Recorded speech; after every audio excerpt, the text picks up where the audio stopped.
Bismillahirrahmanirrahim. Assalamualaikum warahmatullahi wabarakatuh. Waalaikumsalam warahmatullahi wabarakatuh.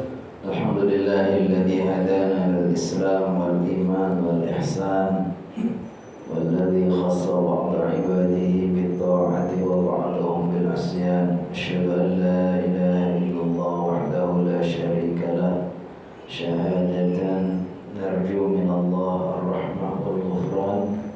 Wa asyhadu anna Muhammadan abduhu wa rasuluh arsalahu bil huda wal furqan. Allahumma salli wa sallim wa barik wa an'im ala man unzila alaihi al-Qur'an sayyidina wa maulana Muhammad wa ala alihi wa ashabihi wa ansarihi wa junudihi alladhina tamassaku bi ashrafil adyan. Amma ba'du. Yaqulu Allah ta'ala fi kitabihil karim, subhanaka la ilma lana illa ma 'allamtana innaka antal alimul hakim. Wa yaqulu rabbi shrah li sadri wa yassir li amri wahlul 'uqdatam min lisani yafqahu qawli. Allahumma inna nas'aluka 'ilman nafi'a wa rizqan thayyiban wa 'amalan mutaqabbala. Allahumma 'allimna ma yanfa'una wanfa'na bima 'allamtana. Amin amin ya rabbal alamin. Hadirin dan hadirat seluruh jamaah salat subuh di Masjid Al-Falah. Apa artinya Al-Falah? Orang yang menang, yang bahagia ya. Ini gak ada yang sedih insyaallah ya. Orang yang bahagia dan senang semua. Mudah-mudahan seluruh jamaah Bapak Ibu semua senantiasa Allah muliakan, Allah ridhoi, Allah berkahi, Allah berikan kemenangan yang sejati. Kemenangan di dunia insyaallah dengan kebahagiaan dan amal-amal soleh, dan yang insyaallah ya kemenangan yang lebih besar nanti di akhirat kita semua menjadi ahli surga. Amin amin ya rabbal alamin.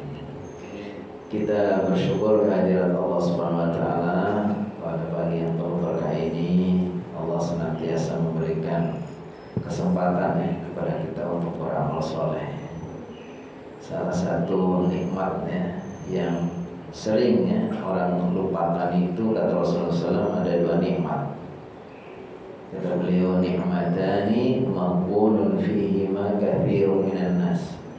Ada dua nikmat yang kebanyakan orang itu terlena ya. Apa itu? As-sihhatu wal faragh. Kesehatan dan kesempatan. Alhamdulillah kita ini semua diberikan kesehatan ya. Bangun dalam keadaan sehat walafiat, dikasih kesempatan waktu untuk bisa hadir di sini.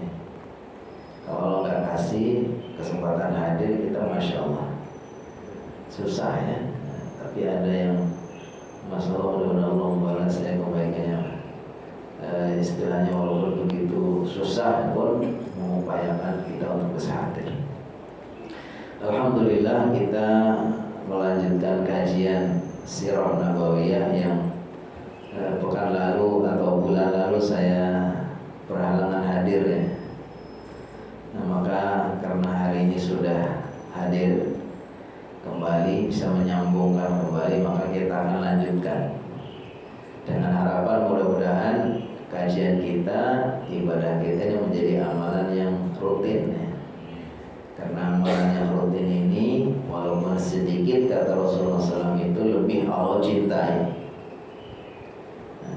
Dan orang-orang yang sudah merutinkan suatu amal, bila suatu saat itu ada jeda karena berhalangan, karena sakit, karena musafir atau hal yang lain, itu dengan rahmat Allah itu dianggap seperti dia melakukan rutin. Istilahnya ditutupi kekurangannya, bolong-bolongnya itu ditambah. Kata beliau SAW dalam hadis, idza maridul 'abdu aw safara kutiba lahu ma kana ya'malu sahihan muqiman.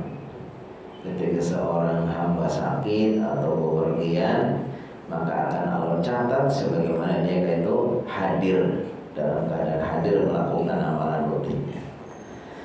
Nah, bulan lalu saya berhalangan, maka insya Allah mudah-mudahan Allah ampuni, tetap dicatat sebagai orang yang hadir. Kita semua dapat pahala dan keutamaan yang sama.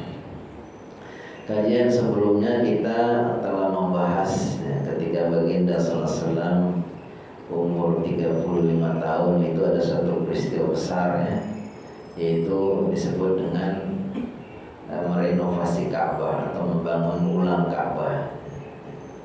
Yang kita lihat ceritanya atau sirahnya itu diantaranya ternyata baginda sallallahu alaihi wasallam itu sudah menjadi orang yang sangat dihormati, sangat dimuliakan dan sangat dipercaya di tengah masyarakat jahiliyah yang bertikai antar suku itu.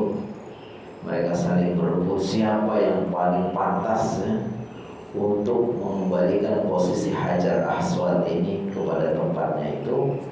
Mereka itu sampai terjadi perselisihan yang sengit sampai hampir peperangan. Apalagi di zaman dahulu memang perang ini bukan sesuatu yang aneh gitu. Solusinya apa-apa itu mereka itu perang.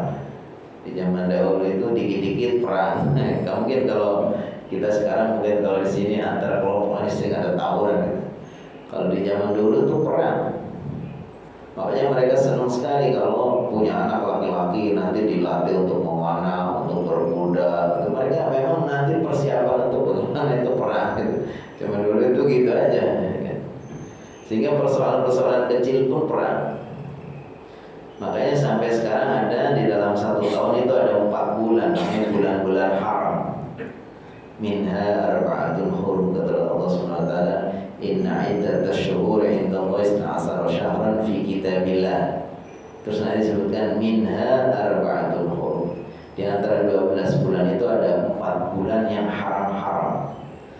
Bulan haram ini bulan yang dimuliakan menurut versi mereka yang tidak boleh dinodai dengan peperangan. Nah, itu ternyata adalah warisan jahiliyah dulu. Dalam setahun itu ada 4 bulan, Rajab, Dzulqa'dah, Dzulhijjah, Muharram itu. Itu karena 4 bulan ini disepakati oleh mereka nggak ada peperangan. Jadi mereka itu udah menyepakati. Nah, ternyata setelah Nabi Muhammad SAW nanti diutus sebagai Nabi, warisan tradisi jahiliyah ada bulan-bulan haram itu ternyata ditetapkan ulang, disebutkan dalam ayat. Jadi intinya di situ hampir terjadi peperangan, lalu Allah SWT hadirkan dengan izin Allah. Ada mereka usul bagaimana kalau orang yang nanti meletakkan Hajar Aswad kepada tempat semula adalah orang yang pertama kali masuk ke Baitullah. Dan izin Allah orang yang pertama kali masuk hadir ke situ adalah baginda Nabi Muhammad SAW. Lalu mereka nggak ada pertikaian lagi. Rodina, kami ridho.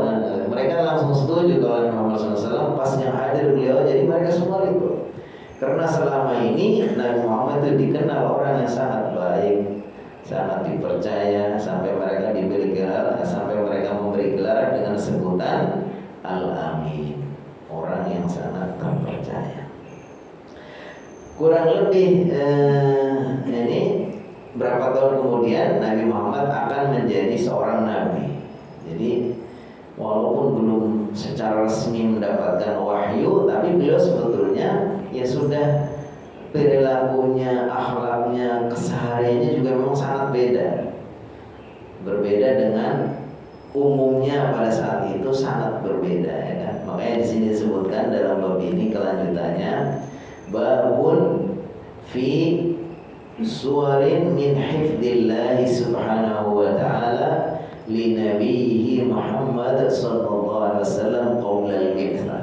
Jadi para ahli sirah ini pun menulis juga tentang ada satu bab yang dianggap sangat penting dalam perjalanan beliau, perjalanan hidup beliau itu adalah gambaran tentang bagaimana Allah SWT melindungi, menjaga beliau dari hal-hal yang jahiliyah sebelum beliau diangkat sebagai nabi.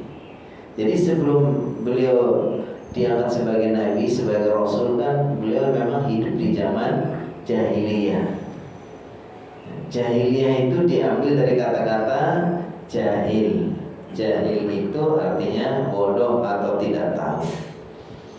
Tapi sebetulnya di sini tidak berarti bodoh dalam artian mereka buta aksara atau buta baca tulis atau buta hal-hal yang kaitannya dengan budaya. Mereka itu sudah terkenal di zaman dulu, namanya mereka sudah suka bersair. Mereka juga, ya artinya mereka sebenarnya bukan orang-orang bodoh dalam artian walaupun banyak juga yang mungkin belum bisa baca tulis ya. Tapi secara umum bodoh yang dimaksud di sini bukan bodoh sisi itu, tapi sisi akidah, sisi keimanan. Di mana hakikatnya ya, orang-orang yang Allah berikan pengetahuan atau berikan tahu itu harusnya tidak melakukan hal-hal yang dilakukan oleh orang-orang jahiliyah. Jadi di sini disebutkan Nabi Muhammad SAW walaupun hidup di tengah masyarakat jahiliyah, ya, masyarakat yang melakukan berbagai macam kebodohan-kebodohan yang tidak dilakukan oleh orang-orang yang punya ilmu, tapi Nabi Muhammad SAW itu tidak terpengaruh. Disebutkan di sini, kanat hayatuhu qabla al-bi'tsati hayatan fadilah syarifah. Adalah kehidupan baginda SAW sebelum diangkat sebagai nabi mempunyai kehidupan yang sangat mulia. Faqad syabba fi hadzal mujtama' al-jahili fi aqidatihi wa akhlaqihi walakinnahu lam yata'athar bima hawlahu min tilkal masawi wa radha'il. Disebutkan bahwa Nabi Muhammad SAW itu memang hidup berkembang di tengah masyarakat jahiliyah. Jahiliyah secara akidahnya apa sih? Mereka menyembah batu, kayu, dan patung. Bahkan di sekitar Ka'bah saja ya, itu ada 360 macam patung. Yang besar, yang kecil, yang patung untuk umum, yang untuk keluarga masing-masing.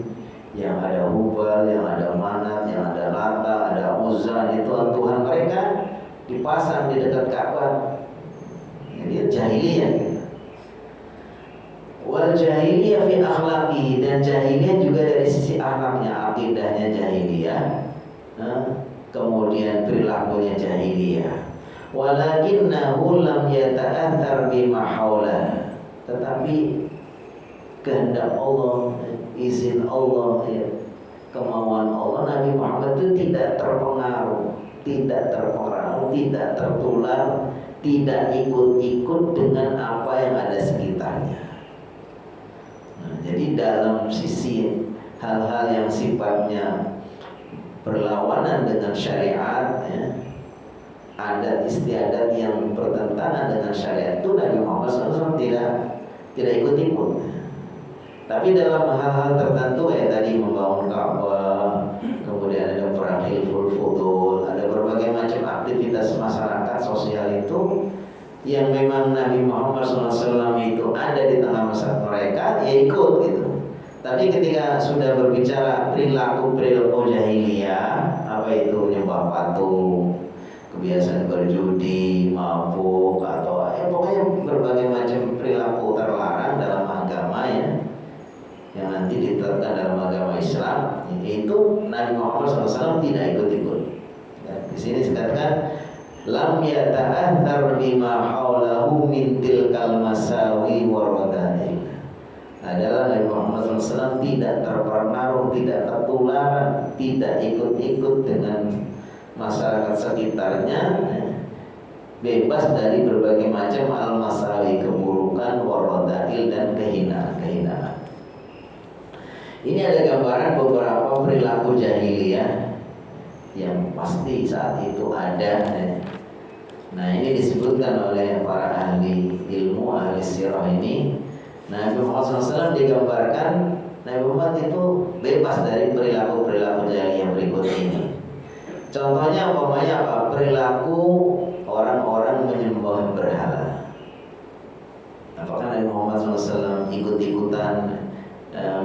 patung atau jual patung atau sampai menyembah patung, tidak. Itu memang kehendak Allah, Allah sendiri yang sudah mengatur. Karena Muhammad SAW itu akan menjadi nabi, akan menjadi rasul, orang yang sangat keras atau yang akan memberantas berbagai macam perpatungan ini. Sehingga kalau Nabi Muhammad SAW itu dulunya itu juga sudah hobinya, makanya bikin patung, nyembah patung, itu ya nanti akan beda lagi. Itu akan berat sekali dakwah beliau. Istilahnya udah ketahuan paturnya, ntar dulu juga yang nyembah patung gitu kan. Ketika nanti suatu saat melarang itu, ya itu akan masyarakat juga gak akan mau menerima dan dia sendiri juga akan berat. Makanya Allah SWT lindungi beliau jaga di tengah masyarakat yang hampir semua itu serba menyembah patung, tapi Nabi Muhammad tidak ikut-ikut. Ini sebagai apa? Sebagai perlindungan khusus.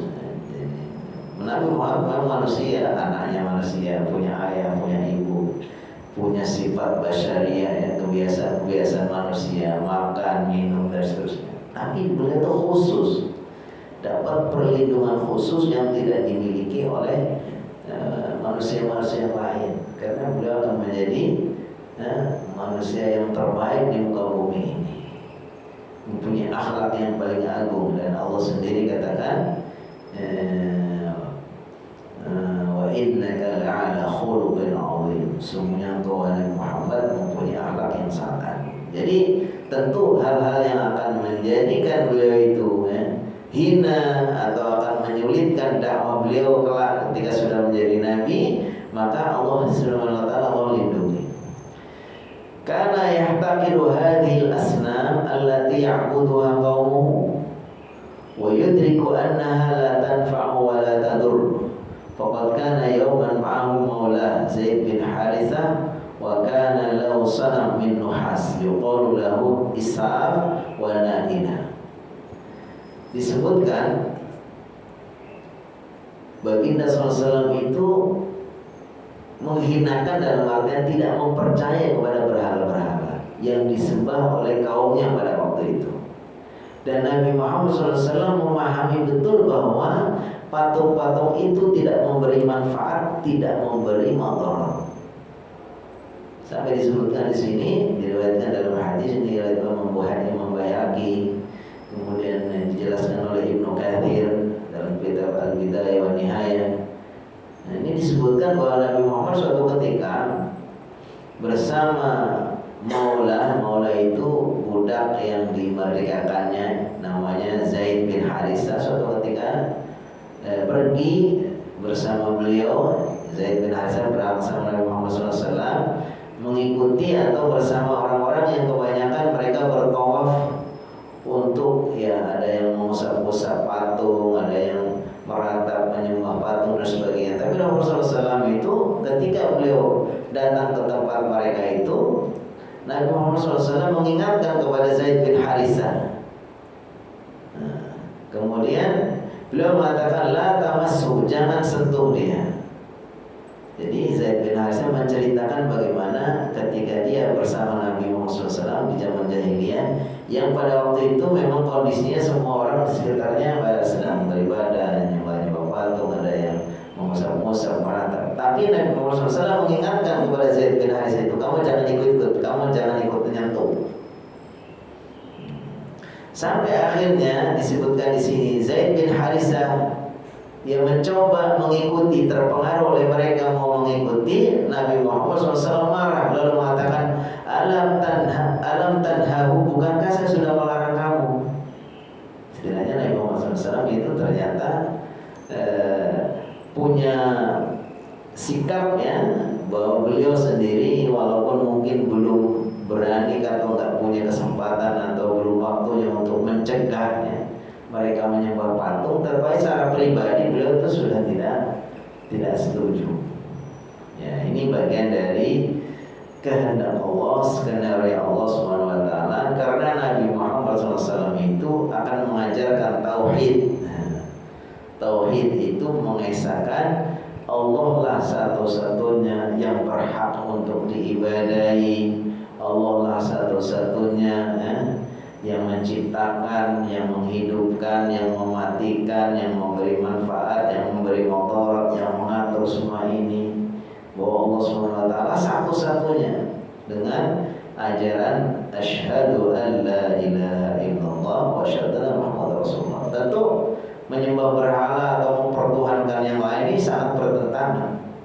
Makanya beliau ini dari sebelum beliau nanti akan mengajarkan tauhid, ajaran Islam ini, beliau sudah Allah jaga, tidak ikut-ikutan. Tapi sekaligus juga menggambarkan bahwa beliau juga manusia ya. Jadi beliau juga, makanya dalam ayat Al-Quran dikatakan dalam surat Al-Kahfi ya, qul innama ana basyarum mithlukum, katakanlah bahwa saya ini adalah manusia seperti kalian. Yuha ilayya, bedanya saya diberi wahyu. Innama ilahukum ilahu wahid, tapi Tuhan kalian itu hanya satu-satunya. Jadi secara karakter tabiat manusia sebagai manusia ya dia harus bergaul di masyarakat, ngelihat masyarakat yang sekitarnya pada mempertuhankan patung. Tapi beliau karena nanti akan menjadi seorang nabi yang akan mengajarkan tauhid ini, beliau tidak ikut-ikutan. Yang kedua, di antara perilaku jahiliyah yang biasa dilakukan oleh orang-orang zamannya itu, zaman jahil adalah apa? Al-maisir wal khamr, yaitu kebiasaan untuk berjudi, mabuk. Judi, mabuk itu identik nanti perwainan dengan nauzubillah perzinahan, wanita, berbagai macam hiburan. Ini itu sesuatu yang memang dekat sekali. Bahkan khamr yang namanya mabuk atau punya kebiasaan mabuk itu bukan hanya di tempat-tempat tertentu, ada hiburan tertentu. Enggak, di zaman dulu itu semua orang. Makanya ketika ada ayat yang begitu tegas mengatakan ya ayyuhalladzina amanu innamal khamru wal maisiru wal ansabu wal azlamu rijsun min amri syaitan fajtanibuh. Wahai orang-orang beriman, sesungguhnya khamr, maisir atau judi, kemudian main undi, itu adalah suatu kotoran, suatu najis dari perbuatan setan, maka jauhilah. Maka ketika ayat ini datang, itu disebutkan bahwa penduduk di sekitarnya itu rumah-rumahnya itu bertumpahan arak-arak ya. Maksudnya khamr. Karena ternyata di rumah mereka itu biasa punya simpanan khamr. Mereka biasa mabuk ya. Maka ketika ayat ini sudah begitu tegas melarang orang itu untuk minum khamr, maka dibuanglah khamr itu. Yang sampai disebutkan halaman mereka, selokan rumah mereka itu ya bertumpahan arak. Karena saking kebiasaan mereka punya simpanan, bukan hanya sebotol 2 botol gitu ya. Gambarkan seperti itu.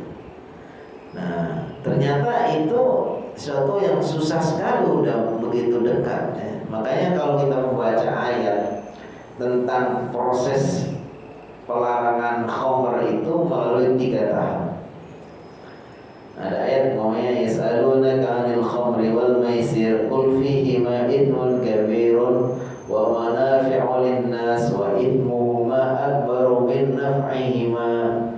Kata Allah, mereka bertanya kepadamu wahai Muhammad tentang khamr dan maisir dan judi. Lalu katakanlah kepada mereka, sungguhnya memang ada baiknya. Jadi khamr juga sesuatu yang kita tidak mungkin ada baiknya untuk keperluan tertentu dengan kadar tertentu, bisa jadi obat atau mungkin bisa.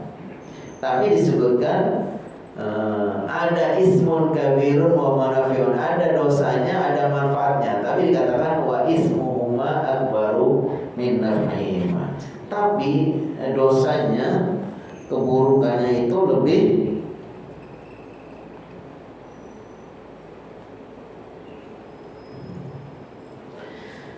dosanya itu lebih besar, sehingga ini menjadi warning ya, warning. Oh, berarti kalau gitu sebetulnya arak ini harus dihindari. Ada manfaatnya tapi bahayanya lebih besar. Ketika orang sudah mulai secara mental sudah mulai siap, paham bahwa arak ini berbahaya, bahayanya lebih besar daripada sekedar manfaatnya sedikit, maka disusuli ayat berikutnya. Kata Allah SWT, wala taqrabus sholata wa antum sukara hatta ta'lamu ma taqulun. Allah katakan, wahai umat Islam, wahai orang-orang beriman, pengikut Nabi Muhammad, jangan kalian lakukan sholat dalam keadaan mabuk sampai kalian itu sadar, tahu apa yang kalian ucapkan. Lalu mereka sudah dengan ayat ini juga sudah apa? Sudah menjadi frekuensi mabuknya sudah berkurang.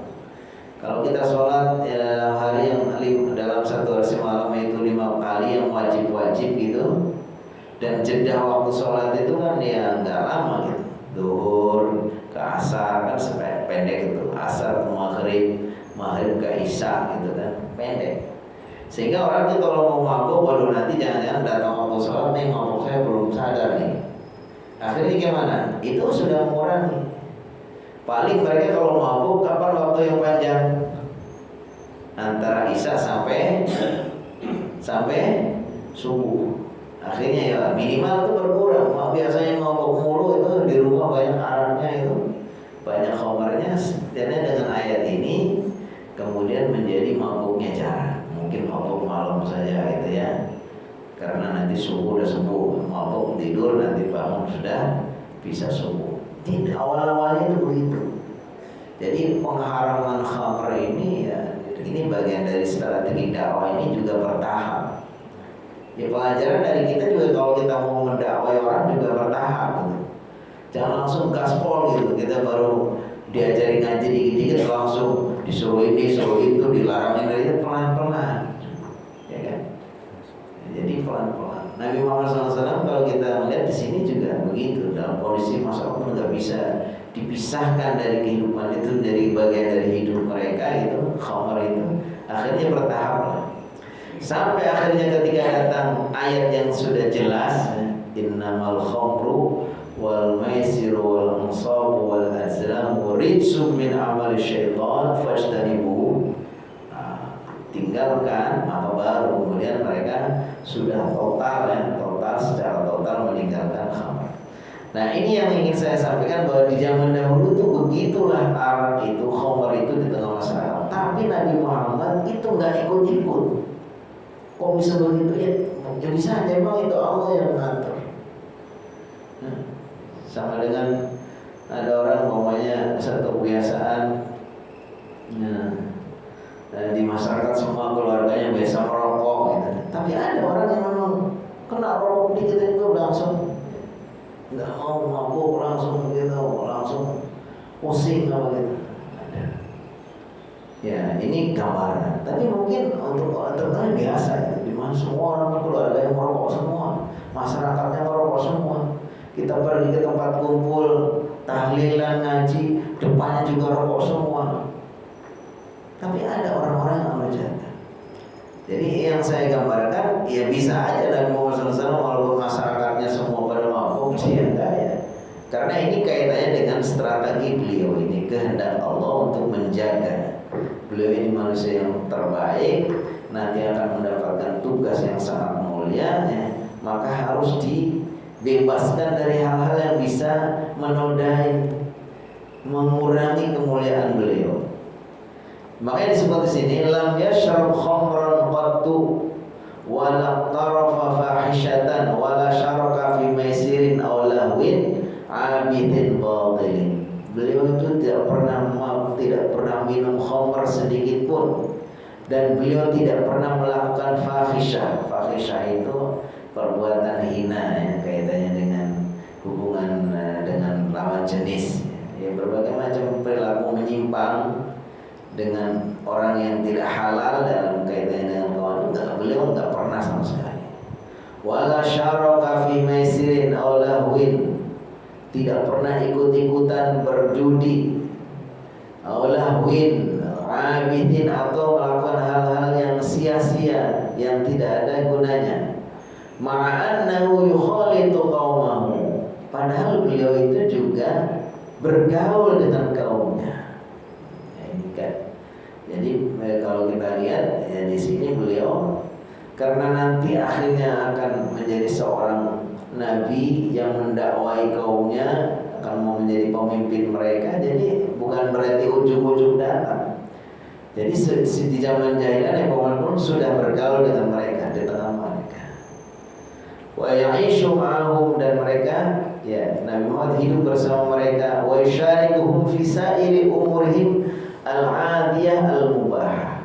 Dan beliau itu selalu join, artinya beliau itu selalu menyertai mereka, berinteraksi dengan mereka, ikut kepada mereka dalam perkara-perkara mereka al-'adiyah yang biasa, adiyah itu adat, al-mubahah yang dibolehkan. Ini kan kita bicara baginda Nabi dan waktu itu belum datang syariat Islam. Tapi setelah datang syariat Islam, ya kan kita sudah bisa. Syariat itu adalah satu pengukur. Ketika Nabi Muhammad SAW sudah mengajarkan kepada kita ini benar, ini salah, ini halal, ini haram, maka sebenarnya kita juga di masyarakat juga harus bisa memilah ya. Mana sih tradisi-tradisi yang memang secara syar'i itu dibolehkan, dibenarkan ya, yang tidak bertentangan dengan Islam. Tapi kalau tradisi maunya sesajian, tradisi melarung kepala kambing, melarung apa dan sebagainya yang memang bertentangan ini ya kita nggak boleh ikut-ikut dong. Karena ada orang mengajarkan moderasi beragama tapi bukan moderasi tapi merusak akidah. Jadi kita diajarkan memang untuk toleran dalam beragama, tasamuh, dan kita diajarkan untuk wasatiyah atau moderat dalam beragama, nggak boleh ekstrim. Tapi kita juga harus menjaga kebenaran, keaslian syariat ini, agama ini. Nggak boleh kita itu mencampur akidah yang memang jelas sesat, adat istiadat yang sudah bertentangan, kemudian kita ikut dan membenarkan, bukan itu. Kita toleransi itu artinya tidak ikut-ikut ya. Nabi Muhammad SAW sudah tunjukkan, beliau belum jadi nabi pun ada di tengah masyarakat ya, ikut bersama mereka, tapi khusus dalam hal-hal tradisi istiadat yang mubah, yang tidak bertentangan dengan agama yang nanti akan beliau ajarkan.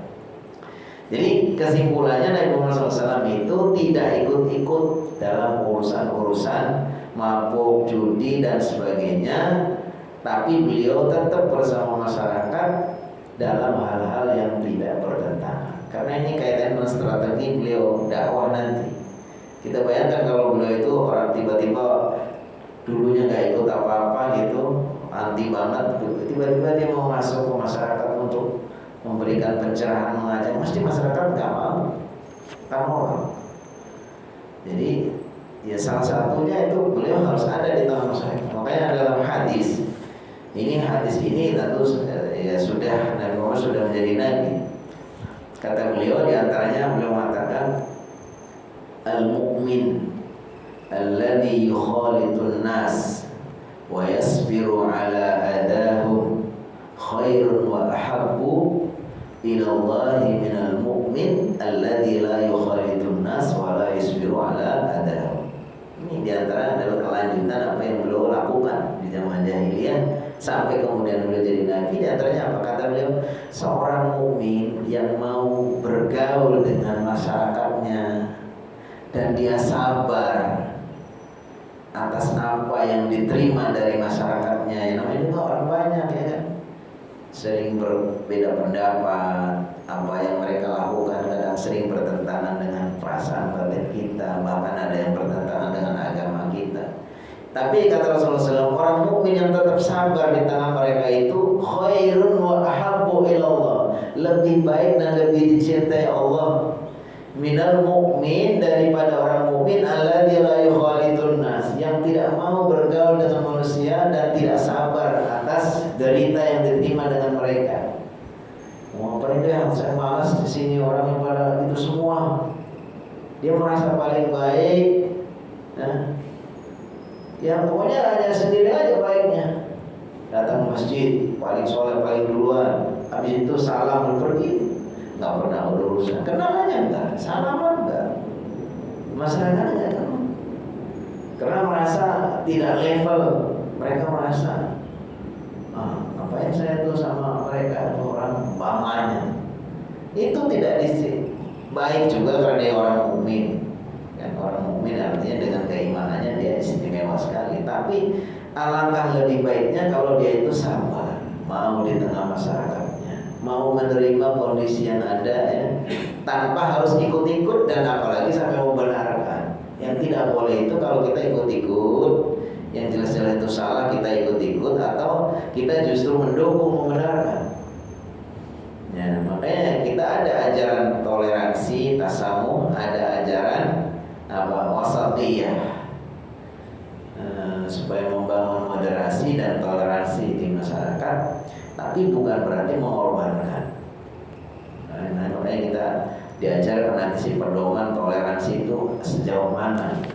Kalau mau yang sampai mengambil simbol-simbol yang khusus untuk mereka demi toleransi, pokoknya apa yang khusus untuk agama orang lain lalu kita ikuti. Nah itu namanya tasyabuh, bukan toleransi, tapi kita namanya sudah menyerupai. Ya kan? Jadi kita harus jaga itu. Tapi kita bukan berarti nggak mau berinteraksi dengan masyarakat. Tetap kita bersama mereka. Ini jangan sampai kita ini menjadi orang yang pribadi yang di tengah masyarakat itu nggak connect gitu. Jadi justru Nabi Muhammad SAW belum jadi nabi pun sudah ada di tengah mereka. Begitu nanti diangkat jadi nabi, begitu jadi akan mudah. Satu lagi mungkin ya, poinnya banyak ya, tapi nanti kita bagi-bagi waktu. Yang ketiga, ismatun, hunaka ismatun tahmihi minal masawi al-khuluqiyah. Nah, di samping beliau ini juga, di samping tadi tidak ikut-ikut dalam artian nggak pengaruh gitu dengan hal-hal yang buruk di masyarakat, kebiasaan mabuk, judi dan sebagainya.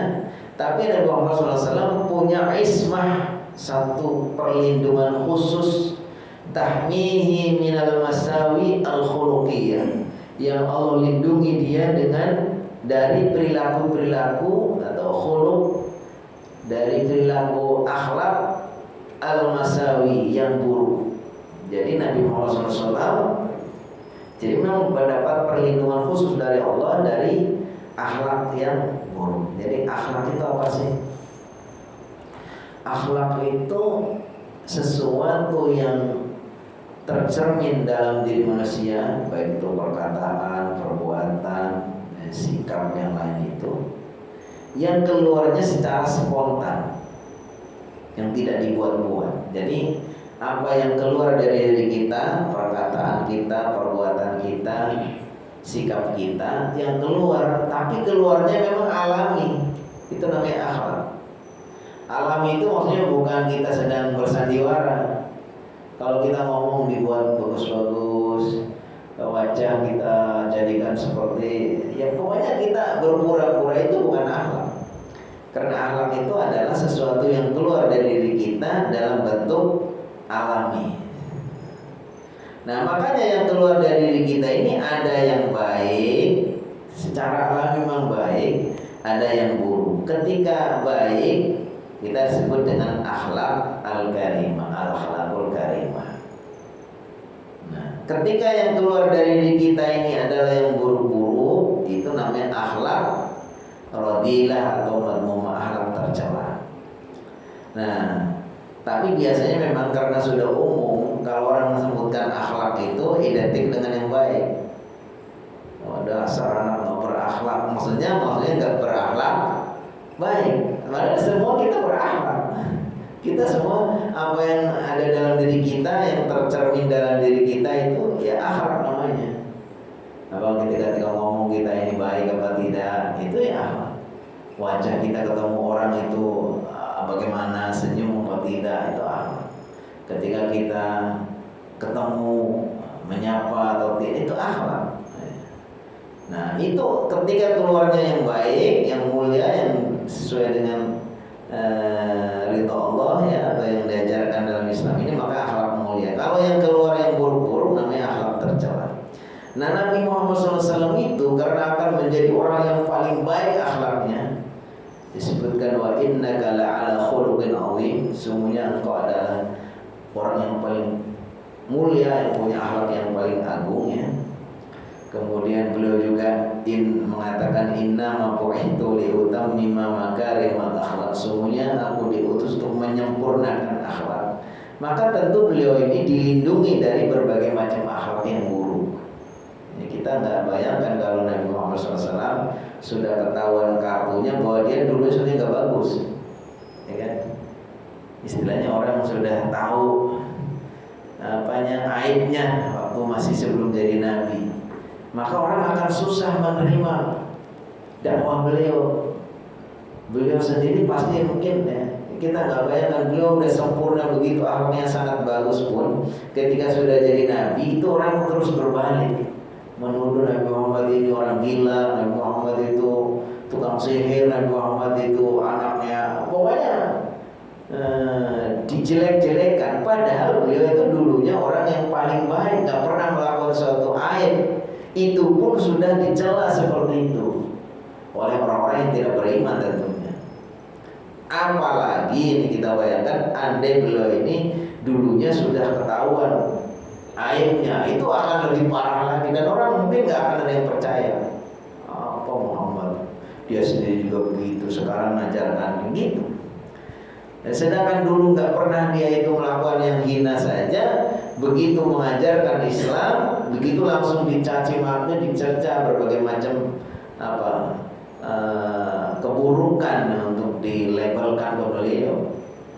Makanya di sini disebutkan Nabi Muhammad mempunyai perlindungan khusus min masawi al-khuluqiyah, dari akhlak-akhlak buruk.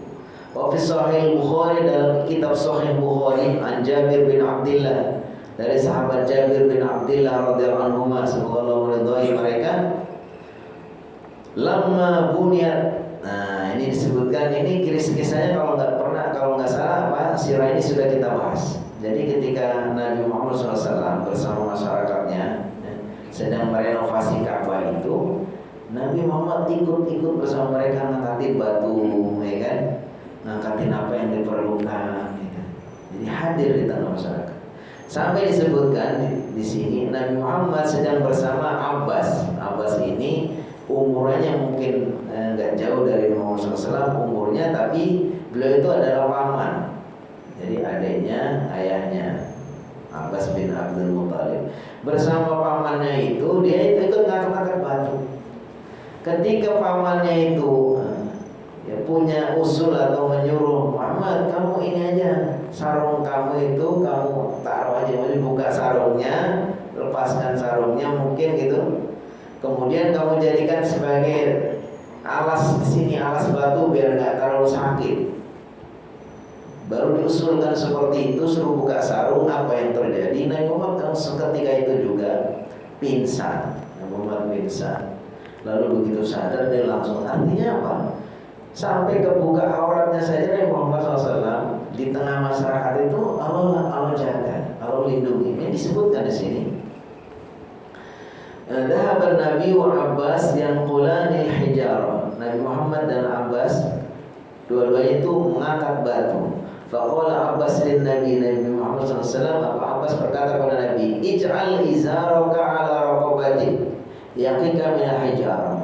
Wahai Muhammad, letakkan sarungmu atau pasang sarungmu di atas pundakmu supaya kamu tidak sakit atau untuk menjadi alas batu. Fa kharra 'alal ardi, langsung seketika itu pingsan. Itu Allah sendiri yang akan menjaga kemuliaan. Jadi sampai membuka auratnya, dan aurat orang laki-laki mana? Aurat laki-laki itu sedikit. Aurat laki-laki itu di atas pusat, di bawah lutut. Jadi kalau kita ini ditakdirkan satu saat nih di satu tempat kita nggak ada pakaian, ada yang hanya sarung saja, sholat itu sah sholatnya dengan kita pasang sarung. Sarung kita ini kalau orang laki-laki ini ikatannya di atas pusar, bawahnya sudah di bawah lutut, itu sudah sah. Itu auratul rajul. Auratnya orang laki-laki itu adalah baina surrati wa rukbati, antara lutut, antara pusat dan lutut. Nah, walaupun dalam keseharian ini memang jauh lebih lengkap ya orang laki-laki ini kan. Bukan hanya sekedar di atas pusat di bawah lutut, orang laki-laki itu lengkap, pakai celana sampai bawah gitu ya, pakai baju, belum lagi kadang pakai jas, pakai sorban, pakai peci gitu ya. Padahal auratnya itu hanya itu. Sementara orang perempuan auratnya apa? Seluruh tubuh. Orang perempuan auratnya seluruh tubuh kecuali wajah dan telapak tangan. Telapak tangannya jam wajahnya itu. Tapi dalam prakteknya, itu justru kadang-kadang yang suka minim-minim itu orang perempuan. Yang suka minim-minim itu kan orang perempuan. Kalau orang laki-laki auratnya hanya itu udah lengkap banget gitu, kan? Tapi orang perempuan itu justru harusnya lebih rapat. Bahkan ada yang mengusulkan wajah itu pun juga. Tapi yang lebih kuat di antara para ulama ahli fikih, para imam madhab, ya bahwa aurat perempuan itu adalah seluruh tubuhnya ketika kecuali wajah dan telapak tangan. Tapi ada yang mengatakan fis sholah itu aurat ketika sholat. Amma kharijas sholat, adapun seluk di luar sholat, fajami'u badaniha. Ada yang sampai seperti itu. Kalau di luar sholat justru seluruhnya. Kalau lagi sholat, lagi ihram, ya telapak tangan sama wajah ini. Nah bahkan kalau ini kalau lagi sholat gitu ya, wajah dan telapak tangan. Tapi di luar sholat ternyata seluruhnya itu aurat. Makanya kalau kita melihat orang pakai jilbab besar, pakai cadar, ya kita jangan kemudian kita salah. Kita justru salut harusnya. Oh ya Allah, ini mungkin dia kepengen mengikuti perintah Allah sebaik-baiknya, menjaga auratnya. Walaupun kita belum bisa, ya kan, anak-anak kita masih pakai kerudung yang biasa-biasa, keluarga kita masih. Kita jangan, kalau melihat itu jangan kita hina-hina, karena itu bagian dari usaha dia untuk mentaati Allah Subhanahu wa Ta'ala.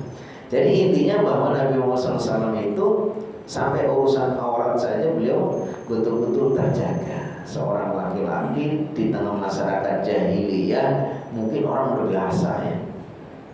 Nggak usah jahiliyah, kita ngeliat keirian aja orang orang nggak pakai celana kali ya, semuanya kan. Di zaman dulu ya orang kayak gitu mungkin biasa, tapi Nabi Muhammad itu di tengah masyarakat seperti itu pun Allah jaga. Ketika disuruh melepas sarungnya untuk bersedia alas itu, beliau belum terjadi itu, beliau sudah pingsan. Wallahu a'lam ya. Jadi beberapa hal yang menurut saya ini nanti kita akan lanjutkan, baru 3 poin ya. Insyaallah nanti kita lanjutkan poin 4, 5 dan seterusnya. Ya intinya kita memang tidak harus berburu-buru ya. Kita yang penting apa yang kita kaji ini bisa menjadi pelajaran untuk kita. Khususnya kita akan menjadi lebih mengenal Nabi Muhammad SAW. Dan lebih mengenal ini artinya ada upaya kita untuk lebih mencintai beliau. Kalau kita sudah lebih mencintai beliau, adalah lebih kuat lagi kita untuk meneladani beliau. Dan nanti di akhirat itu kita ini akan dikumpulkan bersama orang-orang yang kita cintai. Makanya satu ketika Nabi Muhammad SAW sedang di majelis itu datang orang Badui. Orang Badui ini orang Arab yang memang khusus gitu ya. Biasanya para sahabat ini kalau ada orang Badui itu senang. Kenapa orang Badui ini orangnya terbuka? Tanya, kadang-kadang para sahabat mau tanya kepada Nabi ini agak malu-malu apa gitu, kurang nggak enak. Tapi kalau orang Badui itu kadang yang belaka suta, orang Jawa udah apa adanya tanya. Maka datang dia tanya, ya Rasulullah SAW, mata sa'ah, wahai Nabi Muhammad SAW, kapan itu hari kiamat? Nabi Muhammad awalnya lagi menjelaskan mungkin kajian atau menyampaikan sesuatu. Awalnya Nabi Muhammad gak ngerespon, tapi dia terus mendesak, kapan hari kiamat? Terus Nabi Muhammad terus tanya, ini mana tadi yang bertanya kapan hari kiamat? Terus dia bilang, saya Rasulullah SAW. Terus Nabi Muhammad bertanya, apa yang kamu siapkan? Mada a'dadtalah, apa yang sudah kamu siapkan itu? Tanya hari kiamat. Kata beliau, ya Rasulullah, saya tidak persiapan apapun kecuali saya modalnya saya mencintai baginda. Jadi begitu dijawab, saya nggak punya modal apapun untuk persiapan hari kiamat, malaikat saya punya modal saya mencintai baginda Nabi SAW. Apa jawaban yang kemudian sangat mengagumkan dan memukau orang yang hadir semua. Karena Muhammad SAW mengatakan, al-mar'u ma'aman ahab, bahwa seseorang itu kelak akan dikumpulkan bersama yang dicintai. Lalu para sahabat, saya cinta Nabi Muhammad, saya cinta Abu Bakar, saya cinta Umar. Jadi mereka merasa begitu senangnya dengan jawaban Nabi Muhammad SAW yang didapat dari pertanyaan si Badui ini. Ya, maka mudah-mudahan kita juga berharap ini upaya ngaji sirah kita ini bagian dari upaya kita mencintai baginda SAW, sehingga kelak insya Allah kita akan bersama beliau di surga Allah. Amin amin ya rabbal alamin. Baik, waktu juga yang membatasi kita. Mungkin ada yang mau menyampaikan sesuatu atau ada yang mau bertanya atau sudah paham semua, pintar semua, ya, berarti tidak ada pertanyaan. Dipersilakan. Milih mana nih? Milih yang ketiga. Pintar semua. Oh, mari Pak. Oh, ada satu orang nih. Moga-moga. Assalamualaikum warahmatullahi wabarakatuh. Waalaikumsalam warahmatullahi wabarakatuh. Dari paparan Pak Ustadz tadi, saya menangkap bahwa waktu zaman jahiliyah itu areal daripada Ka'bah itu sudah banyak tempat pemujaan alat. Pertanyaan saya, itu bersih sama sekali areal itu sejak kapan? Jadi semua berhala itu bersih dari lingkungan Ka'bah. Baik. Yang kedua, tadi Ustaz juga menyinggung masalah toleransi antar agama. Nah, pertanyaan saya, kalau kita seorang muslim ikut juga di dalam acara kegiatan agama lain, bahkan ikut salawat juga dalam misalnya agama lain, apakah itu termasuk toleransi? Itu aja pertanyaan saya. Terima kasih. Assalamualaikum warahmatullahi wabarakatuh. Waalaikumsalam warahmatullahi wabarakatuh. Baik, terima kasih ya. Memang disebutkan dalam banyak kitab sirah itu bahwa area Ka'bah dan sekitarnya, walaupun memang sebenarnya dari turun temurun ini memang Ka'bah ini memang ya sesuatu yang warisan dari umat Islam kan, dari Nabi Adam, Nabi Ibrahim, Nabi Ismail. Dikatakan sebagai seorang muslim ya. Bahkan haji ini juga, haji yang dilaksanakan oleh umat Nabi Muhammad itu adalah napaktilas dari ajaran Nabi Ibrahim. Jadi memang Ka'bah ini adalah satu tempat yang secara ritual itu memang untuk ibadah orang Islam yang tidak ada berbagai macam kesyirikan. Tapi karena pernah mengalami namanya zaman fatrah. Zaman fatrah itu zaman ketidakadaan nabian, yaitu dari zaman Nabi Isa sampai Nabi Muhammad SAW. Sehingga agama yang mereka praktekkan itu sudah menyimpang, sudah banyak hal-hal yang bertentangan, justru berlawan Islam. Umumnya orang percaya kepada Allah, makanya namanya disebut dengan orang musyrik. Musyrik itu artinya apa ya? Dia itu percaya kepada Allah, mempertuhankan Allah, tapi juga menyembah kepada yang lain. Namanya disebut dengan kaum musyrikin, orang-orang musyrik. Karena di zaman itu orang memang kebanyakan nggak beriman, bukan berarti nggak kenal Allah, mereka beriman. Sampai ada ada suatu suku yang namanya Bani Abdillah. Bani itu anak keturunan, anak cucu Abdillah hamba Allah. Tapi Bani Abdillah ini sudah musyrik, yang disembah patung. Makanya ketika Nabi Muhammad SAW datang ke suku ini atau ke Bani ini, anak keturunan ini, beliau mengatakan dengan cara beliau memuji mereka, ya Bani Abdillah, innallaha qad ahsana isma abikum faqbalu da'watan. Wahai anak turunan Abdullah, anak turunan hamba Allah, sesungguhnya Allah itu sudah memilih nama yang bagus sekali untuk kakek kalian. Kakek kalian itu namanya hamba Allah. Maka tolong ikutilah dakwahku. Ikuti kalian menyembah Allah Subhanahu wa taala. Ini gambaran bahwa mereka memang sudah menyimpang. Nah, sejak kapan kemudian itu bersih? Yaitu sejak Fathu Makkah. Jadi ketika Nabi Muhammad SAW sudah hijrah kurang lebih 8 tahun, sudah kuat di sana, sudah punya negara, sudah punya pasukan. Lalu beliau dengan umat Islam ini kemudian kembali ke Mekah, karena Mekah ini memang negeri mereka dulu sebelum hijrah, yang milik mereka gitu. Maka ketika itu orang-orang semua datang dia ke Mekah, ya sekaligus di situ karena beliau sudah resmi menjadi yang merebut kota Mekah kembali. Semua mereka itu yang dulunya orang-orang Mekah itu ketakutan sekali. Wah, ini saatnya kita semua akan dibalas Nabi Muhammad gitu kan. Tapi ternyata Nabi Muhammad tidak seperti itu, tidak seperti yang mereka takutkan. Nabi Muhammad memaafkan tokoh-tokohnya. Siapa yang masuk ke rumah Abu Sufyan aman, siapa yang masuk ke masjid aman, siapa yang mereka udah aman, nggak ada pembalasan. Nah, di saat itulah disebutkan itu para sahabat itu kemudian datang ke Ka'bah, ini patung-patung semua dihancurkan. Dan sejak itu jelas kan, karena Muhammad itu posisinya beliau sudah pemenang di situ sebagai penguasa, beliau mengajarkan Islam. Jadi ya terserah aja, mau patung mau dihancurkan semua apa ya terserah. Karena memang ya beliau itu sudah menjadi nabi sekaligus menjadi penguasa di situ. Itulah bedanya kalau kita dakwah dengan secara mandiri pribadi-pribadi dengan kita dakwah dengan struktur. Ya, itu beda. Kalau kita ini secara struktural ini namanya pemerintahnya, kemudian penguasanya memang berpihak kepada dakwah, tinggal buat aja aturannya. Ini boleh, ini enggak, itu beres. Selama ini kita karena memang kadang-kadang kita umat Islamnya banyak ya.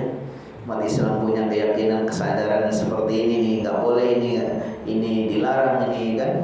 Tapi kita nggak berdaya karena kita memang ya hanya sebagai penonton aja gitu. Ya kan, kita selama ini kan seringnya penonton karena kita udah terpengaruh sama propaganda mereka. Udahlah umat Islam penting rajin ngaji aja, rajin ibadah aja, nggak usah ikut-ikut politik, nggak usah kan gitu. Jadi yang saya ingin katakan bahwa sejak Nabi Muhammad SAW kembali merebut kota Mekah itu tentu saat itulah, karena sudah secara pemahaman juga beliau sudah mengajarkan, secara kekuatan beliau juga bisa. Ya sudah, semua yang nggak ada patung-patung lagi namanya gitu. Siapa yang mau ikut Islam ya harus ikutin aturan Islam. Siapa yang tidak mau, dia mau bertahan dengan agamanya dia harus ngikutin, tunduk dengan aturannya dengan membayar jizyah namanya. Jadi itu gambaran umumnya mungkin di situ ya Pak. Jadi sejak Nabi Muhammad SAW kembali merebut kota Mekah, Ka'bah dan semua dikuasai, maka di situ dibersihkan berbagai macam unsur kesyirikan. Kemudian toleransi itu kalau nggak salah saya pernah baca beberapa pedoman bertoleransi. Yang pertama, toleransi itu tidak boleh ada tasyabuh. Tasyabuh itu menyerupai. Jadi kalau kita bertoleransi dengan agama lain tapi di situ ada unsur menyerupai, itu nggak boleh. Karena kata Allah Subhanahu wa taala, man syabbaha biqaumin fahuwa minhum. Siapa yang menyerupai suatu kaum maka dia bagian dari. Contoh apa? Yang dimaksud tasyabuh itu apa? Melakukan hal-hal yang menjadi kekhususan. Bahwa agama tertentu ini punya kekhasan tradisi begini, nggak akan dilakukan oleh kecuali oleh agama ini. Lalu kita ikut-ikut. Nah itu namanya tasyabuh. Pakaiannya khusus, pakaian seorang apa namanya, yang memang harusnya nggak ada yang pakai itu kecuali agama tertentu. Lalu kita ikut. Nah itu namanya sudah tasyabuh. Itu bukan sekedar toleransi, tapi sudah ada tasyabuh. Yang kedua, tidak ada tahlid, tidak ada pencampur adukan. Kita datang ke tempat ibadahnya orang tertentu, kita sholawatan, nah itu namanya mencampur aduk itu. Itu sudah mencampur. Kalau seperti itu bukan toleransi, tapi kita sudah berlebihan karena sudah ada unsur mencampur adukan. Karena bagaimanapun antara kebenaran dan kebatilan itu kan, idza waqul ja'al haqq wa zaqal batil innal batil, itu beda. Ada yang benar dengan yang salah, itu jangan dicampur. Kalau kita beragama dengan keyakinan semua agama baik kok, semua juga mengajarkan untuk beribadah kepada Allah, dengan alasan kita ini semua agama mengajarkan baik, lalu kita campur aduk, itu kan ada dalam surat Al-Kafirun. Kalau sudah Al-Kafirun kan, wala a'budu ma ta'budu wala antum ta'budu wala antum 'abiduna ma'bud. Ya, kalau urusan ibadah ritual itu ya udah masing-masing, jangan sampai dicampur. Dan tentu ada prinsip-prinsip yang lainnya, tapi gambarannya dua poin ini kita sudah jelaskan. Kalau dalam Islam ini, kalau urusan muamalah ini kita memang harus baik sama non muslim, tetangga kita orang muslim, dia sakit, kita jenguk, kita kasih kita bantu apanya, waktu kita antarkan ke dokter, ini masalah, kita bantu, kita belikan buah oleh-oleh, nggak masalah, karena itu urusan muamalah kita harus baik sama mereka. Justru dengan kita baik pada mereka, biar tahu, oh ternyata muslim ini masya Allah. Tapi kalau urusan kita sedang mingguan dengan ini, ya jangan ikut-ikut. Sama dengan kita nggak usah juga ngajak-ngajak mereka, yuk kita subuhan, ya nggak mau juga gitu kan.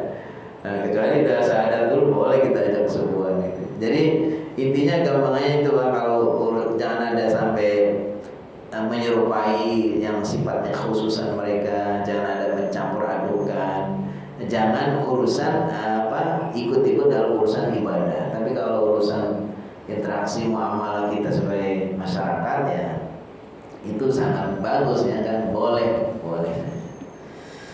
Wallahu a'lam bishawab. Nah, kita cukupkan insyaallah dengan satu pertanyaan pun insyaallah sudah mewakili kita semua. Mari kita tutup dengan sama-sama baca doa dulu ya. Alhamdulillahirabbil alamin, hamdan yuwafi ni'amahu wa yukafi'u mazidah. Ya Rabbana lakal hamdu wa lakal syukru kama yanbaghi li jalali wajhika wa 'azimi sultanika. Allahumma shalli wa sallim wa barik ala sayyidina Muhammad wa ala alihi washabbihi ajma'in. Allahumma inna nas'aluka 'ilman nafi'an wa rizqan thayyiban wa 'amalan mutaqabbalan. Allahumma inna nas'aluka al-jannah wa ma qarraba ilayha min qawlin wa 'amal, wa na'udzu bika minan nar wa ma qarraba ilayha min qawlin wa 'amal. Rabbana atina fid dunya hasanah wa fil akhirati hasanah wa qina adzaban nar. Subhana rabbika rabbil izzati 'amma yasifun, assalamun 'alal mursalin walhamdulillahi rabbil alamin. Mari kita tutup bersama dengan membaca alhamdulillah dan doa kafaratul majlis. Alhamdulillahi rabbil alamin. Subhanakallahumma wa bihamdika asyhadu an la ilaha illa anta astaghfiruka wa atubu ilaik. Wabillahi taufiq wal hidayah. Wassalamu